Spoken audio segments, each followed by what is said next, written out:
Assalamualaikum warahmatullahi wabarakatuh. Alhamdulillahirabbil alamin wa bihi nasta'inu ala umuri dunya waddin. Wassalatu wassalamu ala asrafil anbiya'i wa mursalin wa ala alihi wa sahbihi ajmain amma ba'du. Ya ayyuhal hadirun ittaqullaha haqqa tuqatih wa la tamutunna illa wa antum muslimun. Faqala Allah ta'ala fil Qur'anil azizil karim a'udzu billahi minasyaitonir rajim. Bismillahirrahmanirrahim. Dzalikal kitabul la raiba fihi hudal lil muttaqin alladzina yu'minuna bil ghaibi wa yuqimunas sholata wa mimma razaqnahum yunfiqun. Para santri putra santri putri Pondok Pesantren Hayatul Ghazali yang saya hormati dan saya banggakan, pada kajian kali ini saya akan memberi kajian tentang materi kitab kuning yang saya ambil dari beberapa kitab kuning yang dikaji di Pondok Pesantren Hidayatul Ghazali. Telah kita ketahui dan telah dijelaskan di pondok bahwa salah satu tugas pokok kita selaku manusia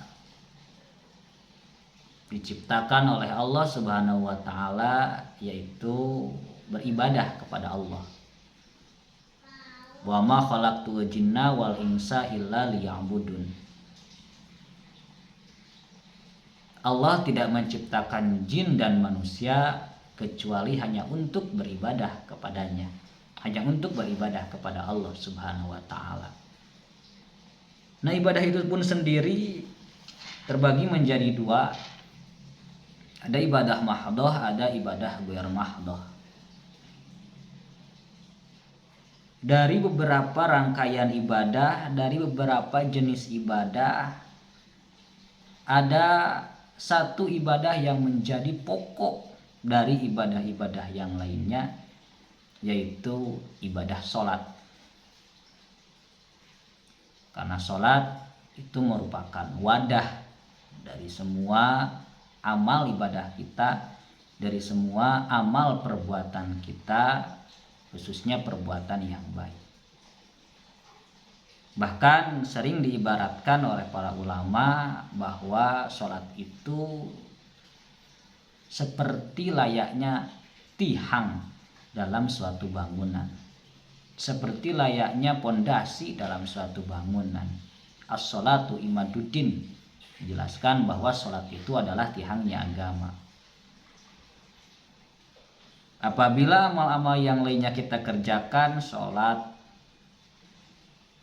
dikerjakan, puasa dikerjakan, zakat dikerjakan, ibadah haji dikerjakan, menolong sesama manusia juga kita lakukan, dan sholatnya kita tegakkan, maka insya Allah semua amal-amal kita akan diterima oleh Allah Subhanahu wa taala. Namun apabila puasa kita kerjakan, zakat kita kerjakan, munggah haji bahkan setiap tahun, umroh setiap tahun, tapi sholatnya tidak benar, tapi tidak pernah mengerjakan sholat, tapi sholatnya belang betong, maka amal-amal yang lainnya itu tidak berharga dan tidak bernilai.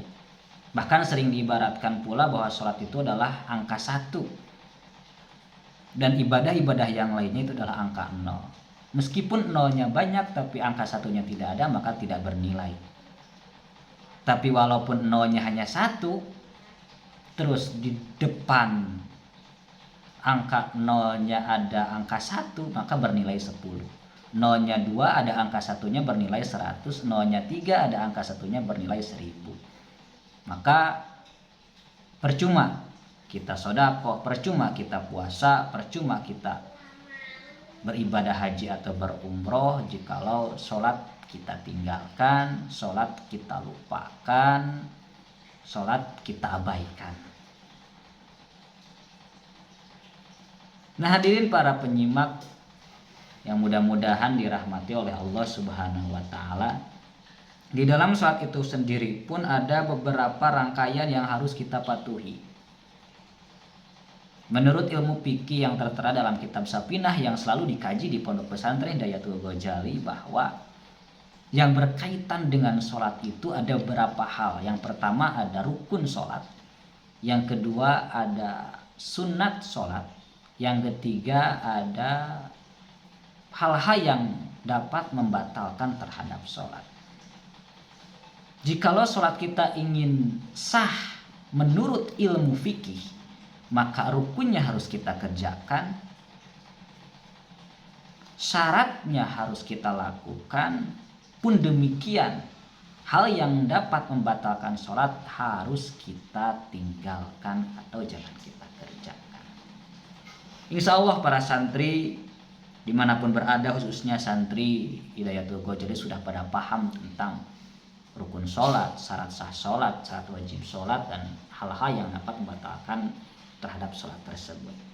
Namun yang menjadi pokok perhatian dari sholat itu sendiri yaitu niat dalam sholat. Salah satu dari rukun sholat itu adalah niat.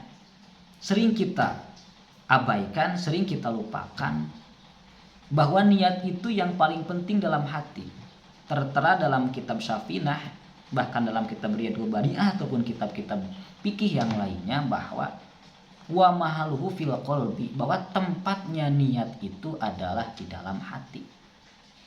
Sedangkan wa talaffuduhu, mengucapkan, melafalkan niat itu hukumnya sunat. Kita mengucapkan misalkan sholat duhur, usolli fardhu duhri arba'a raka'atin mustaqbilal kiblati Ka'bah, ada alillah atau ada ma'muman lillahi ta'ala, Allahu akbar. Nah, melafalkan usolli fardhu duhri itu hukumnya sunat. Tapi yang wajib hukumnya niat itu adalah dalam hati kita berucap. Kapan waktunya itu niat? Waktunya niat yaitu ketika lisan mengucapkan takbiratul ihram, ketika lisan mengucapkan Allahu akbar. Allah. Nah, ketika lisan mengucapkan Allah, maka di dalam hati kita ucapkan, dalam hati kita ucapkan usolli fardhu duhri, Allah usolli fardhu duhri ma'muman lillahi ta'ala akbar. Itu jadi ada dua rukun sholat yang dikerjakannya itu berbarengan, yaitu niat dengan takbiratul ihram. Lisan mengucapkan takbiratul ihram Allahu akbar, hati ngeretegkeun bahwa usolli fardhu duhri atau usolli fardhu maghribi. Ini penting, sebab sehusu apapun sholat kita, sebenar apapun rukun-rukun sholat kita, sejauh apapun kita meninggalkan hal yang dapat membatalkan sholat, jikalau di awal sholat niatnya tidak benar, maka sholatnya nol. Maka harus jadi perhatian ini terhadap seluruhnya yang mengerjakan sholat. Hati-hati dengan niat, tidak cukup dengan diucapkan. Lantas apa gunanya mengucapkan niat, sedangkan mengucapkan niat hukumnya sunnah?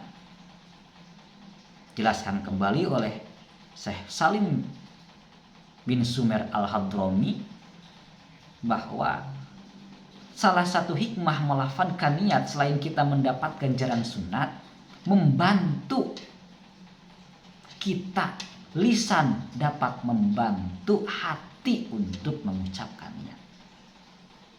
Maka sebelum mengucapkan Allahu Akbar, ini para santri selalu niat sholli fardhu subhi rakaataini ma'muman lillahi ta'ala. Allahu Akbar, lisan mengucapkan Allahu Akbar, maka hati ngarategkeun sholli fardhu subhi Allahu akbar. Allahu akbar. Nah, itu. Setelah rukun sholat takbiratul ihram disertai dengan niat dalam hati, maka silahkan rangkaian-rangkaian rukun sholat yang lainnya silahkan kalian kerjakan. Hal-hal yang dapat membatalkan sholat pun kalian harus tinggalkan. Sebelum memasuki rangkaian sholat, syarat sah sholat pun harus kita lalui, harus kita lakukan. harus bersih dari hadas kecil, harus bersih dari hadas besar, suci dari najis, baik di dalam diri kita, di dalam pakaian kita, di dalam tempat sholat kita harus suci dari najis, baik itu najis mughaladah, mukhafafah ataupun mutawassithah. Ada lagi di dalam sholat itu selain rukun ada sunat. Bedanya rukun dengan sunat, kalau kita meninggalkan salah satu rukun sholat dengan sengaja, maka itu dapat membatalkan sholat. Sengaja kita tidak membaca Fatihah, maka otomatis batal sholat kita karena meninggalkan satu rukun dalam sholat. Sengaja kita meninggalkan niat atau niatnya tidak dalam hati, maka otomatis batal sholatnya. Itu kalau rukun. Beda lagi dengan sunat dalam sholat. Sunat dalam sholat itu kalau tidak dikerjakan, kalau tidak diucapkan, kalau tidak dilakukan, itu tidak akan membatalkan sholat. Karena sunat ini pun sendiri terbagi dua, ada sunat ab'ad, ada sunat hayat.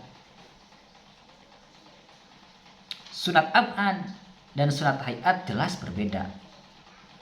Menjadi persamaan sama-sama sunat, namun yang menjadi perbedaan antara sunat ab'ad dalam sholat dan sunat hayat dalam sholat, kalau sunat ab'ad ketika kita meninggalkan sunat ab'ad, tidak mengerjakan sunat ab'ad, baik disengaja ataupun lupa, maka sunat diganti dengan sujud sahwi. Sunat diganti dengan sujud sahwi. Beda hanya dengan sunat hayat. Kalau kita tidak mengerjakan sunat hayat, lupa ataupun dengan sengaja, itu tidak sunat diganti dengan sujud sahwi.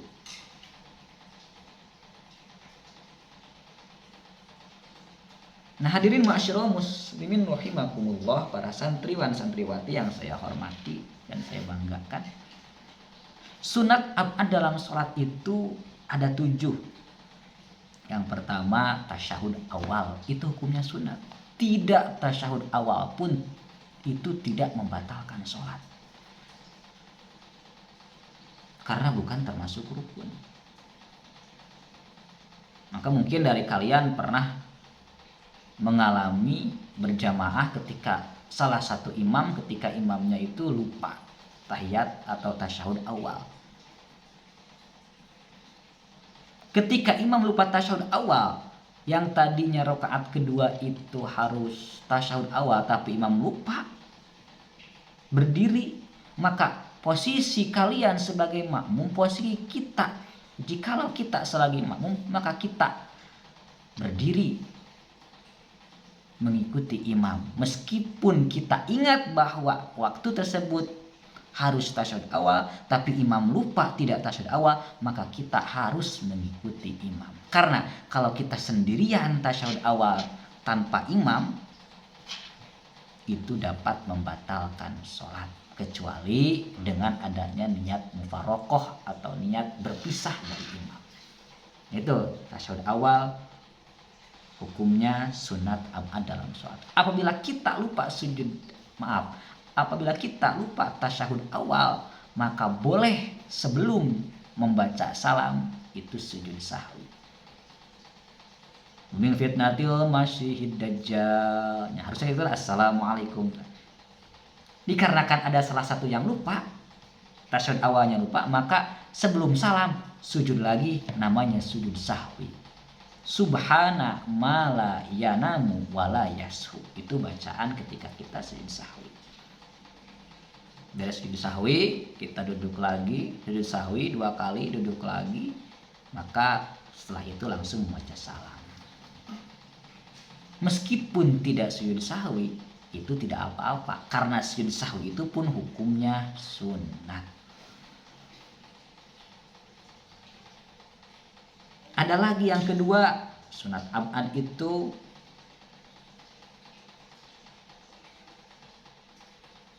wassalatu ala nabi, membaca sholawat terhadap Nabi Muhammad SAW dalam tasyahud awal. Kan ini bacaan tasyahud itu kan begini, At-tahiyyatul mubarakatus sholawatut thayyibatu lillah. Assalamu alayka ayyuhan nabiyyu wa rahmatullah. Assalamu alayna wa ala ibadillahi sholihin. Asyhadu an la ilaha illallah wa asyhadu anna muhammadar rasulullah. Sebetulnya hanya sampai di sana bacaan tasyahud. Selanjutnya baca sholawat. Allahumma sholli ala sayyidina Muhammad. Nah, baca sholawat kepada Kangjeng Nabi Muhammad dalam tasyahud awal itu hukumnya sunat abad. Silahkan kalian tinggalkan dengan sengaja gak apa-apa, ataupun lupa gak apa-apa, tidak akan membatalkan terhadap sholat. Jadi intinya ibadah yang paling utama dari seluruh rangkaian ibadah yang ditugaskan oleh Allah yaitu ibadah sholat. Sholat kita akan diterima apabila sah menurut ilmu fikih. Sholat disebut sah menurut ilmu fikih apabila syarat sahnya kita kerjakan, rukunnya kita kerjakan, dan hal-hal yang dapat membatalkan terhadap sholat kita tinggalkan. Apabila sudah melakukan hal tersebut, maka menurut ilmu fikih sholat kita sah. Jikalau sholat kita sudah sah menurut ilmu fikih, insya Allah sholat kita diterima oleh Allah Subhanahu wa Ta'ala. Mudah-mudahan seluruh kaum muslimin wal muslimat, khususnya seluruh santriwan santriwati pondok pesantren Hayatul Ghazali beserta keluarganya selama hidup sampai dengan saat ini suka melaksanakan sholat, mudah-mudahan sholatnya diterima oleh Allah Subhanahu wa Ta'ala, supaya amal ibadah yang lainnya pun diterima oleh Allah Subhanahu wa Ta'ala. Terima kasih. Silahkan kalian ringkas resume, tulis resume dari materi yang telah saya sampaikan. Mudah-mudahan di lain waktu saya dapat melanjutkan materi tentang sholat ini. Terima kasih. Wabillahi taufiq wal hidayah wa ridha wal inayah. Wassalamualaikum warahmatullahi wabarakatuh.